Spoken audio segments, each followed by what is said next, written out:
دامەزراوەی خواردن و دەرمان لە ئەمریکا لەسەر پرسی مامەڵەکردن لەگەڵ ئەو ڤاکسینەی کە کۆمپانیای ڤایزەر بە هاوبەشی لەگەڵ کۆمپانیای بایۆنتیکی ئەڵمانی دۆزیویەتەوە لە هاوتا بەریتانیەکەی ورتر و قوڵتر بووە.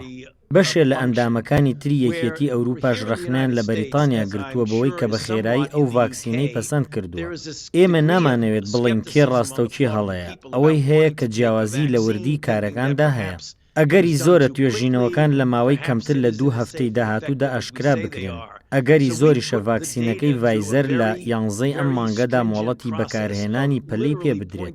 هەروەها ڤاکسینەکەی مۆدێرناش لە 18ی ئەم مانگەدا ئەو مۆڵەتە وەربگرێت. هەر بۆیە ئێمە ئەم کارە وەک پێشبڕکێ تەماشا ناکەین.